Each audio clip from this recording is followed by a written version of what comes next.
Save our planet.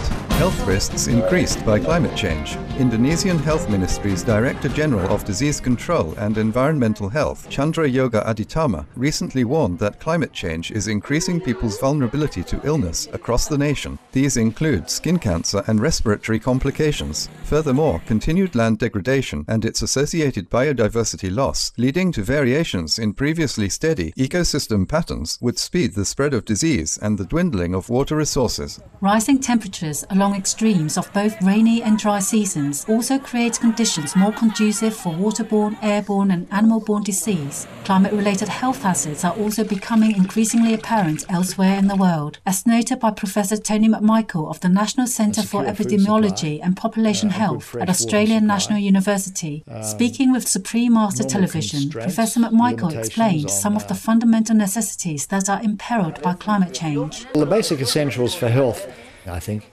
are a secure food supply, a good fresh water supply, normal constraints, limitations on the spread of infectious agents, reasonable protection against physical hazards, sort of protection that's provided by intact coastal zones, mangrove swamps, forests and so on, and a reasonably stable climate system.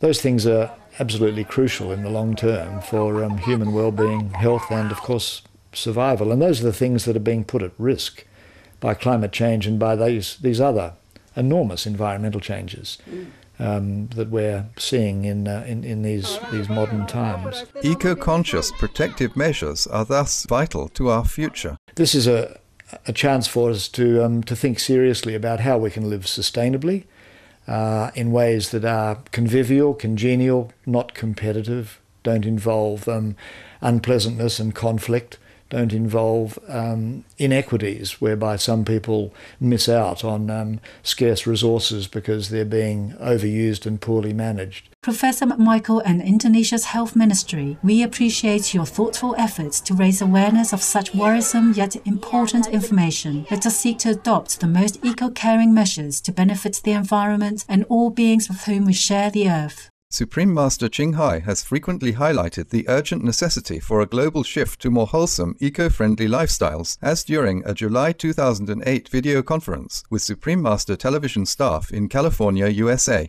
According to the scientists, there could be more than just one disaster. Rising sea level is not the only worrying event.